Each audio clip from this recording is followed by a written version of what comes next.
What is going on, my friends, my fam, my fellow fans of Clash of Clans? It is your host, Galadon, and I know these are the videos you've been waiting for. This is the season you've been anticipating, everybody expecting an update, and finally, we are getting to hear the very first details of what is being titled the Clash of Clans Autumn 2020 Update. Now, to get technical, autumn begins in the Northern Hemisphere on September 22nd and ends on December 21st. We don't know the exact date that this update will drop, but we've also been told that the Clash of Clans team is going to try to release 4 updates in 2020, so that would leave us with 2 more updates by the end of December. So let's look for this one very soon, as obviously, officially, as of right now, sneak peeks have begun. And of course, sneak peeks will get more exciting as the days progress. Who knows what is out there to be revealed in the coming days. But right now we have some balance changes to talk about, and some are pretty significant. In fact, this first one completely changes the way a certain unit works, and that unit is the wall breaker. Those of you that watch my attacks know that I bring a ton of wall breakers. Many people say too many to attacks, and it's mostly because they seem to do haywire things in my attacks, target different walls, don't get to the wall, and so on and so forth. So let's talk about the major changes. First things first, wall breakers now jump. That's right. Wall breakers will now utilize a jump spell, and this one is probably going to take some work and some practice, some nuance by players to make sure that these wall breakers are going where you want them to go. But rather than bust the nearest wall, they will use a jump spell to get to that next nearest enclosure that has structures inside. Now, unfortunately, no one has access to the developer build yet, so we cannot show you gameplay of this new feature, but know that it is coming along with other cool things involving wall breakers, having bigger brains, and yes, better bombs. So first things first, artificial intelligence being improved means that, remember the last raid you dropped a few wall breakers and you saw that maybe 3 of them went to one wall and then 2 of them went to a different wall, and then 1 turned around and ran to the edge of the map? No, you know what I mean, right? They seem to not always target the same wall segment. That is being improved so that it's going to be much more likely that they do target the same wall segment in the future, so that is going to help. And then, get ready for this, some of their attack damage has been shifted to death damage. Now, don't get me wrong, this does not mean that wall breakers are becoming super wall breakers, but think of a giant skeleton in another familiar Supercell game, and the idea that when it dies, it also causes damage in the area. The wall breakers will do that now, and that is going to make it easier to get through those segments of walls because they have some of their damage as death damage. Now, not all of it. And again, this is kind of difficult to show without having the gameplay, so we hope to have exactly that very, very soon. And as soon as there is a dev build, I promise to show you guys some more of that. Remember that wall breakers do 40 times the damage to walls as opposed to any other structure. So yeah, I'm looking forward to it. But yes, wall breakers are going to get better. Not exactly the same as super wall breakers, but certainly a big change that is going to make ground attacking much easier. And of course, that also includes air attacking. If you happen to be starting it out with a queen charge or even a ward and walk or anything like that, funneling is going to be a little bit easier, and perhaps you can get that archer queen in after that town hall as well.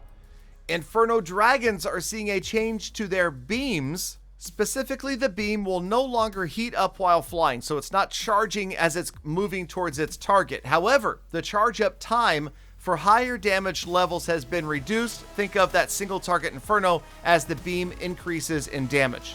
Again, a great thing to show you with the dev build, but just, I promise, as soon as possible. Next up, how about the Siege Barracks? Just a little bit of a nerf.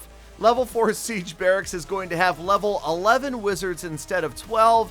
And this seems like an extremely minor change to me, but it's one of those things where you know that there's somebody back at Supercell that has crunched the numbers and figured out, you know what, if we make this tiny change, it's going to result in the perfect balance of attacking whenever somebody uses a level 4 Siege Barracks. I don't know, but there you go. So let's move on and talk about Electro Dragons.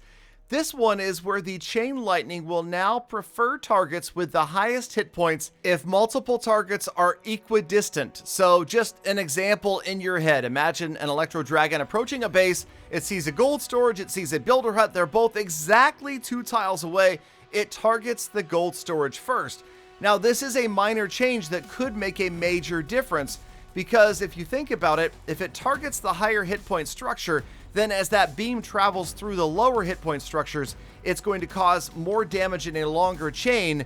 If it, say, targets that builder hut first, obviously it's going to destroy the builder hut in one shot and then have to move on. Whereas if it starts on the gold storage, it could destroy several buildings and stay on the gold storage. Now, now that I think about this, this could be an advantage or a disadvantage dependent upon base design. I think we need to turn to the pros to ask them about this one. But again, think about that in your head and imagine someday soon you'll see it in action.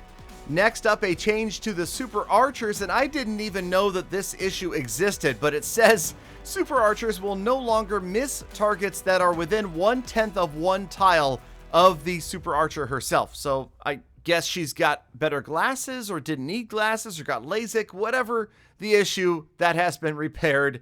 And other issues being repaired, talk about flying unit AI. Now, this is another very, very small detail that could make a big difference in high-level attacking. They improved the artificial intelligence for all flying units by not forcing them to retarget when a hidden Tesla appears when their current target is better. Now, what better means is I'm not sure, but there you go. I'm just reading this stuff to you guys. I can't play it yet myself either. Next up, we have some building changes. First to Town Hall 10 air defenses. So the level 8 air defense is going to get an extra 10 hit points.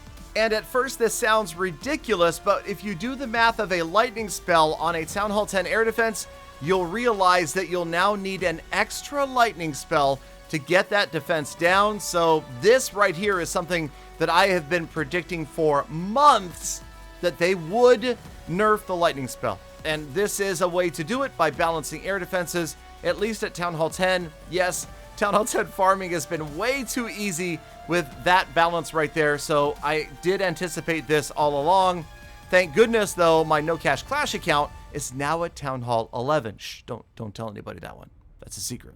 Next up, in small changes that could make a huge difference, the skeleton spell. And I quote, the number of skeletons spawned at each level has been increased by 1 skeleton. Sounds like it's not that much, right? But that 1 skeleton is actually a big boy. No, I'm kidding. But wouldn't that be amazing? Wouldn't that be awesome if the skeleton spell spawned a bunch of little skellies and then the very last one that popped up was a big boy? I mean, come on, big boy. Big boy. Worst name ever, best unit. Love the big boy. I can't wait to see more big boys. Okay, here's the next big part of this, and that is the upgrade times and costs. Big changes, and I know that a lot of players, at least I've heard this recently in my streams and my videos, were hoping to see upgrade costs and upgrade times decreased. They have been. Although as of right now, it looks like it's just Dark Elixir troops that are going to be cheaper and faster to upgrade. So, this is something that I've been talking about and whining and complaining about for months between No Cash Clash and Gold Pass Clash. As it stands right now, if you wanted to max out your base, walls, buildings, defenses, heroes, you could get all of that done free to play, and it would take you 2 additional years to max out your lab. So this is a small step in the right direction. I applaud them for making this change. Excited about this, but also excited to see other changes coming to upgrade times and costs in the future. Maybe not this update, but hopefully in future updates that will happen. In the meantime, that's it for right now. That is all we're going to get. I will put the values up for the decreased costs and upgrade times at the end of this video. You guys can pause it and take a closer look at what you want to inspect. Also, I totally forgot to mention, use code Galadon. Everybody's gone by now, but, don't forget to use creator code Galadon. And of course, subscribe, turn on notifications, be prepared, because this means This was the first sneak peek, and there are more to come. I plan on bringing you guys the earliest and most accurate update information as always. Thank you, Galafam, for sticking around all the way to the end of the episode. You are the true Galafam. That's why I love thinking about it and appreciate every single one of you every single day. So get out there, make the best of the rest of your day. If you do get out there, please wear a mask, be kind to other people, animals, and the planet, and I will see you all back here again tomorrow for more full attacks.